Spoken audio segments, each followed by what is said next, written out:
Every member of the LGBTQ community has their coming out story.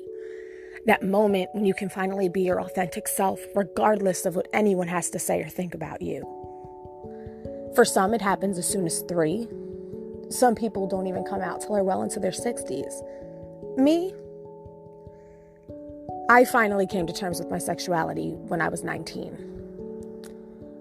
After I had one of the most life-altering experiences of my entire life. I not only had to rebuild from one of the most traumatic experiences of my life, but I also had to acknowledge the fact that I wasn't this person who I thought I was. This picture-perfect girl next door, angsty teen with the dark eye makeup and the eyeshadow, who liked rocker guys and punk guys, actually didn't like guys at all. So, on the first installment of The One With, I'm going to tell you all the insanely dramatic, almost non-believable story of the one with my crazy college girlfriend. It was October of 2013, and I had just started college in Lancaster. I was away from all of my best friends, my mom, my grandmom, everyone who I held near and dear to my heart. And my twin sister and I packed up our bags and started out on a new journey together in the middle of nowhere.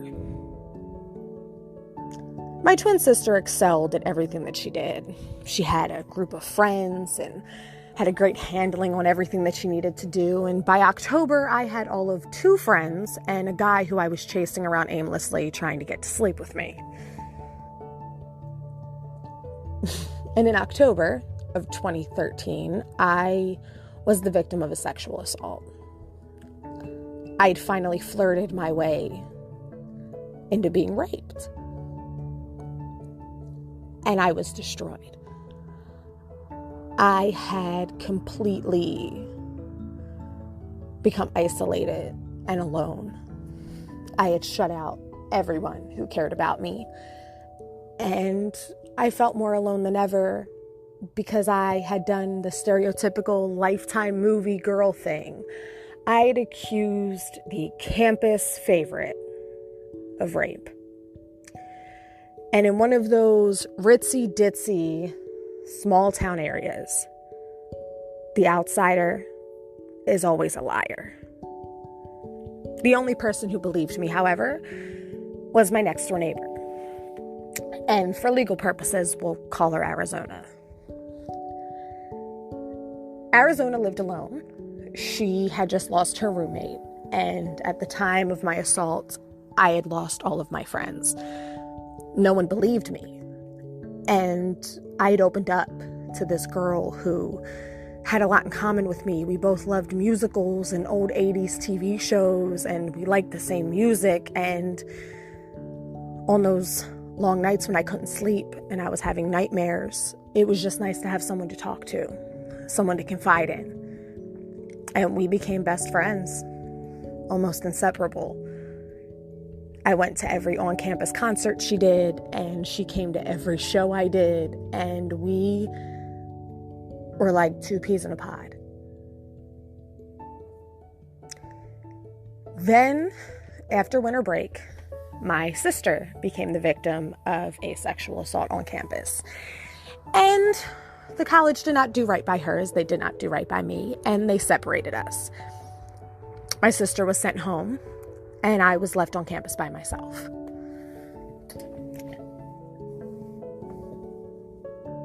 I was then kind of, not forced, but I kind of became insanely closer to Arizona, and we started to cross that line between friend into something else. I still distinctly remember this day like it was yesterday. We had been hanging out and talking and watching TV and just being stupid. And we were fooling around and we were cuddling platonically.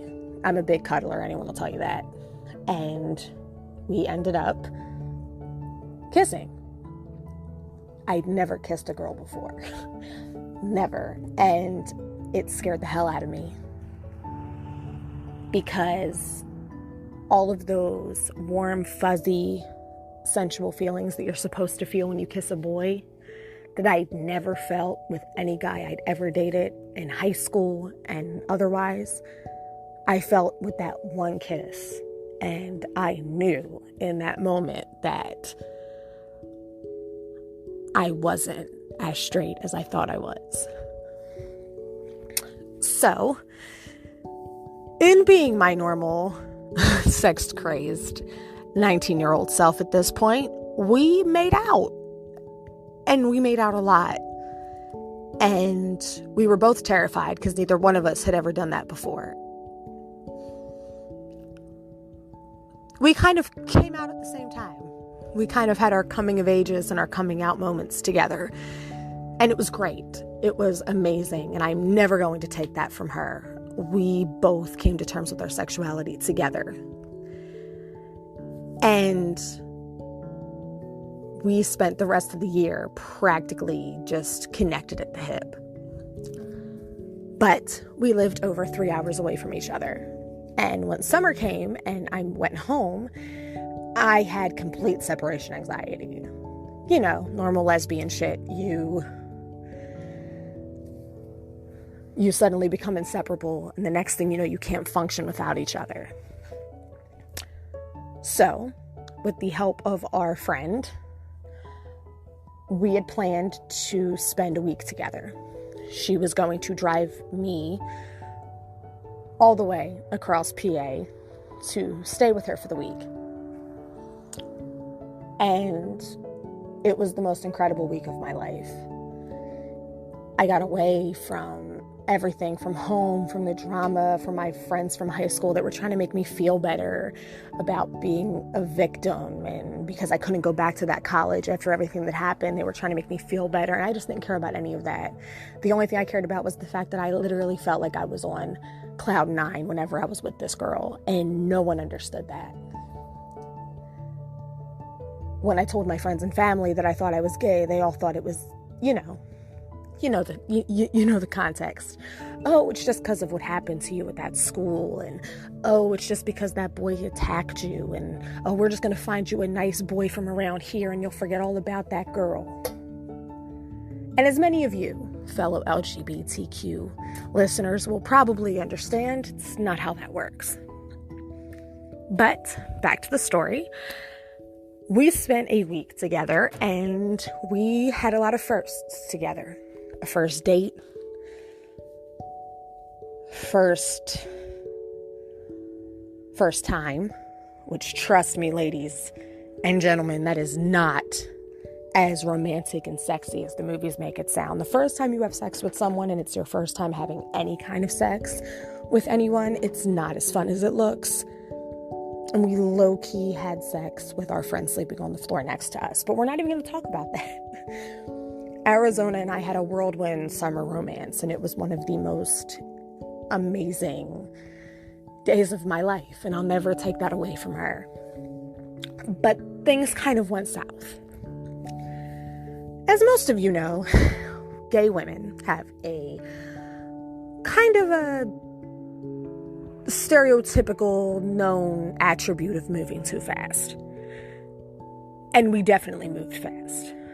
We went from being best friends and inseparable to being girlfriends and talking all the time on the phone. And this will date me a little bit, but Uvu was our best friend. We literally used to webcam all the time and just fall asleep on the webcam together. We'd Netflix together while on the webcam, watching the L Word and talking about life and watching Grey's Anatomy and just... It was my first experience with a long-distance relationship, and it was really difficult because I was coming to terms with who I was as a gay woman while also trying to maintain a relationship with this person who I couldn't see every day, that I couldn't touch every day. Things went south after about 6 months, and we lasted a pretty long time. It was a 6-month relationship, and while It was amazing and fun, and we had a lot of fun together. We ended up breaking up, and it was not a mutual breakup. I wanted to end things because I was no longer happy. It was really difficult for me and for us, and I felt like she deserved to be with someone that could spend more time with her and be with her more frequently, and I couldn't do that. We both suffered from mental illness, and I felt like it wasn't safe for either one of us to continue our relationship. So I broke it off. And she didn't take that very well, and things kind of went downhill from there. She started calling my phone incessantly. She would literally take the 3-hour drive from her neck of the woods to mine, and she was at my job for hours, and I hid in the back because I didn't want anyone to know that she was there waiting for me. I didn't handle the situation effectively. I didn't handle the breakup the right way, and I really hurt her. But I was also coming into my own. I had realized who I really was, and while I had love for her, I wasn't in love with her. And looking back on it now, God,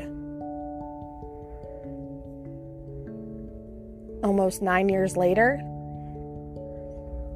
I realized that we should have just stayed friends and helped each other through our coming out process, but we never should have crossed that line. We never should have started a relationship that we both knew was doomed from the beginning. Because the only regret that I have in being with her was that I lost my best friend. I mean, the sex was amazing.